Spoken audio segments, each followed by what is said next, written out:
I'm like starting off the video right with my beautiful G ride, right?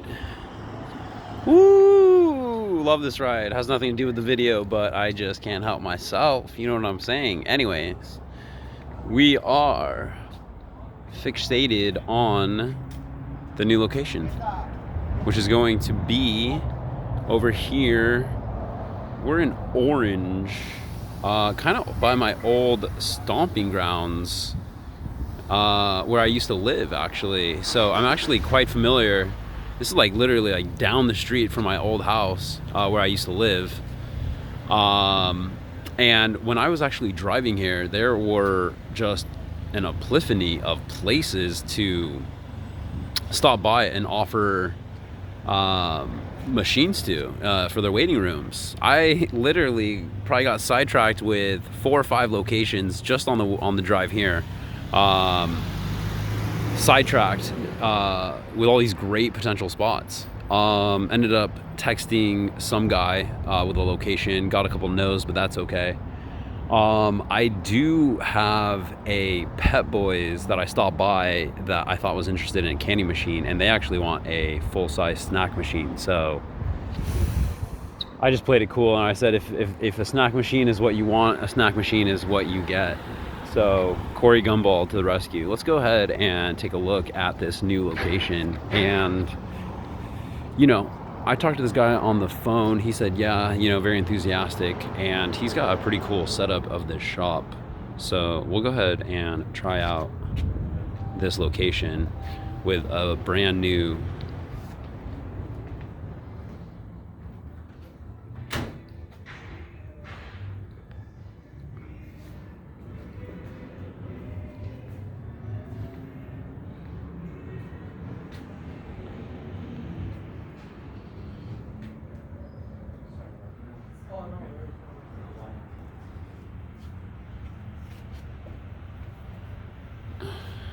So we do have the triple HUD right here with the peanut butter M&Ms. Just the classic double bubble for right now. I was thinking about putting in the specialty hot fudge sundae variety pack. But right now I just wanted to try out these professional looking labels that make it just pop off pretty hard. Brand new Rhino Pro right here. Fresh candy, got the Skittles. Going for the peanut butter M&Ms, even though I feel like peanut M&Ms are way more popular, but I personally just love those peanut butter M&Ms, and they're harder to find. You don't see those everywhere, so I just thought we'd try them out, see how that goes. Very cool little waiting room right here for this bike shop.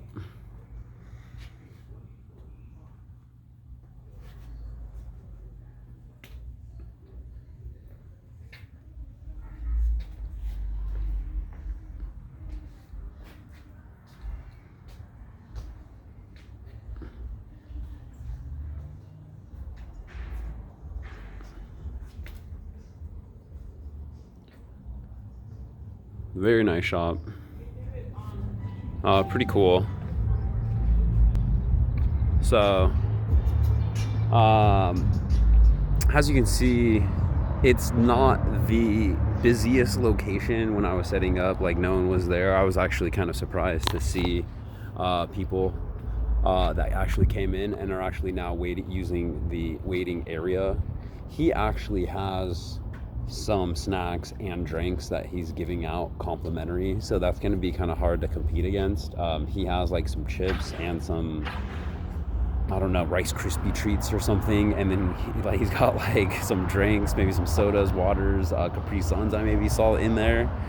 So it might be kind of hard to compete against something that's free. And if I'm waiting there, I'm gonna grab a whole bunch of free shit and free drinks, and I'm gonna guzzle and scarf that stuff down, and I'm gonna admire that candy machine, and I'm gonna say, hey, give me some candy for free, I'll eat it, but otherwise I'm probably just going to stick to the freebies for now.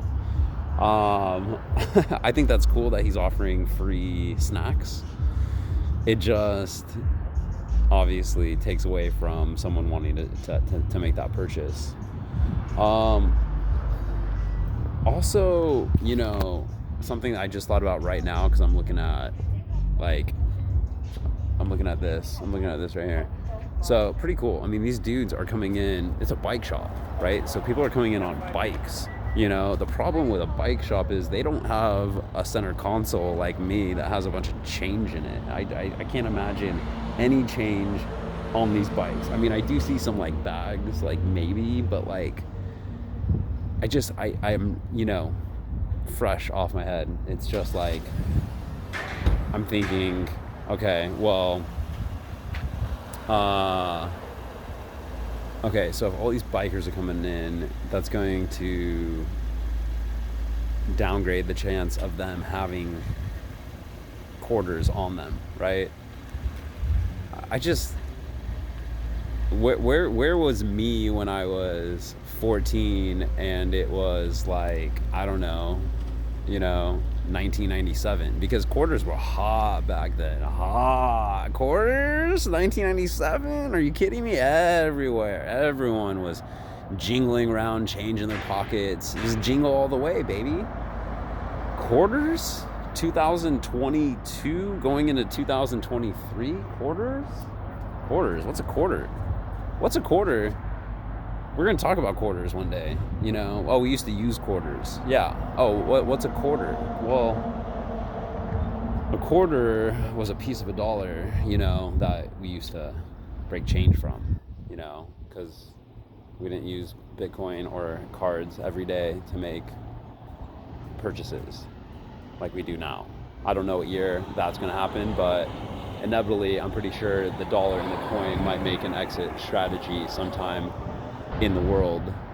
So the chance of them having a quarter, and then the chances of them wanting to subside from the free snack bar and drinks to actually make a purchase is another obstacle. So, I think this might be a tough location. I didn't get a chance to let him know.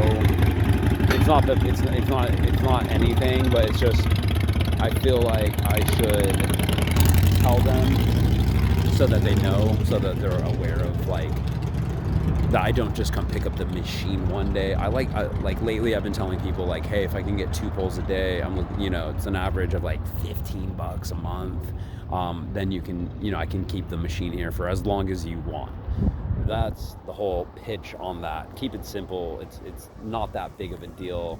I don't think anyone really cares, I don't think he's gonna care one way or another if that candy machine's there. But I'll tell you this, I am using as you can see, a beautiful black Rhino Pro, and he's got black leather seats and black look to his whole shop. It definitely brings up the value of that waiting room. It looks sharp, okay? It does, okay? It does. It looks beautiful. But and even with me setting the bar low and just trying for an average of 2 pulls a day. 2 pulls a day times 30 days in a month is an average of $15 in sales. I can't have a location making less than $15 in sales. That's not even profit. Right? That's sales.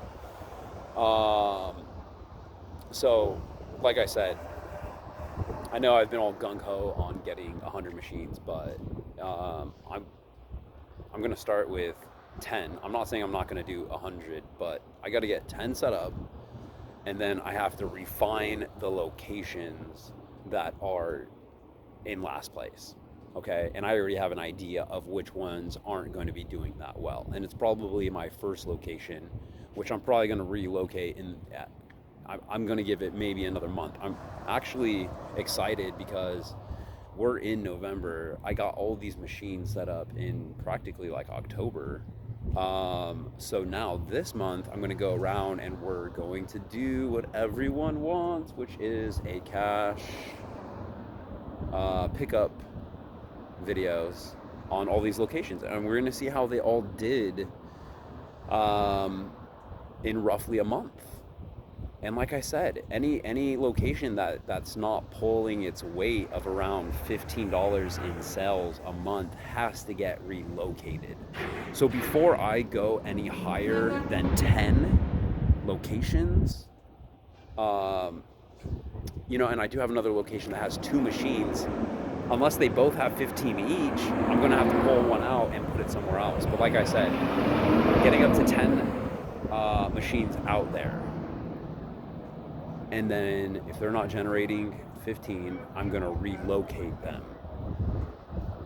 And so until I have, let's just say, 10 machines averaging at least $15 in sales, I'm not going up from there.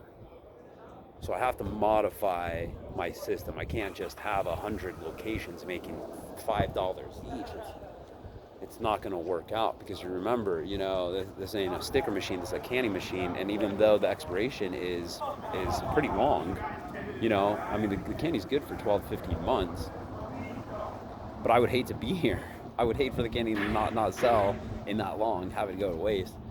And if anything, me not putting more, candy in because it's selling. So once again, we're gonna try it out. If anyone says yes, they're down for a candy machine, like, dude, I'm down. I will try it out.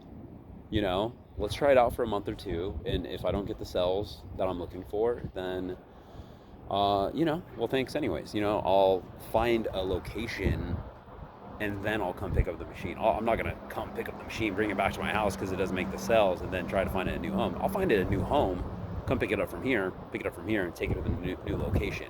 We're going to do that until I have 10 locations making at least $15 in sales. At that point, we're on to 11 through 20. And honestly, I'm having some really good luck calling these locations. So, I was driving from place to place, and don't get me wrong, on like my everyday commute, I'm looking left, right, center, everywhere, for a good spot to put these things. But I'm having, I think, better success, and I'm covering so much more ground with the technology of the cellular device. Because, dude, I call a place, and like at first I was like, no, I want to go in person and make and check it out and see if it's a good fit for me, and then I can give them my own, like, hey, I can show my excitement and my sales pitch in person, and and even though I'm not saying that's not a bad idea, but me calling and having just like a sweet 1 or 2 liner to just pitch everyone over the phone, I'm covering so much more ground. And I feel like the success rate is just about the same. And if they want it, they know that they want it. And if they don't, they know that they don't. So, there is like a gray area where some people are kind of like on the fence, or they have to like talk to a manager or an owner or want me to come back. And I just have a system in place so that I'm keeping notes and tracks of everything. And, this guy said yes easily. Another location that I set up, he said yes easily. And for me, hey, my gamble is if I don't know what the location looks like, that's totally cool. I'll go, I'll try it out, like I said, for a month or two, and until I have a more promising location. Hey, I'd rather have this location than it sitting in my room. It's not doing any justice in my room. So, I'm good with it. I'm going to keep calling places, keep trying to get locations. I would rather have, all these locations like set up. And then, like I said, if I have to get machines, I have to get machines. If I have to go over 10 because I have some hot locations, I'll go over 10 if I have to. But for right now, the goal is 10 machines, refine it, try to get to 15 at each location, and then move up from there. 100 is going to be a lot harder. I mean, not a lot harder than I thought, but it's the journey. This is the journey that you have to go on if you want something big to happen. But I'll tell you this, we're in November going up to December, end of the year. And at least at the end of the year, I'm going to say, hey, what did you do this year? Well, I set up 10 candy machines. I have 10 locations that are generating me passive income. I set up 20 locations. I bet I could get to maybe 20 by the end of the year if I hustle. And then at least at the end of the year, hey, what did you do this year? I have 20 machines. I have 20 machines and I have a real estate property. Next year, oh, I have 50 machines. I have 60 machines and I have 2 real estate properties. Oh, next year, oh, I have 80 machines and I have 3 real estate properties. Next year, oh, hey, congratulations, I got 100 machines. I have 100 machines that are making at least 15 in sales in each location. This is great. And I have 4 rental properties. Fucking awesome. So, I'm excited, and I'm motivated, and I'm just, I'm excited to see how these locations are doing. So I'm excited for these next videos because they're going to be a lot more fun. Anyways, enough for now. I got things to do. I got work coming up. Want to go to the gym, want to eat, do all that fun stuff. But I'm happy I got this done because, when I woke up, it was like, ooh, I got to go to the gym. But I was like, I really want to get a location. Anyways, good times. We'll see how this goes. Peace.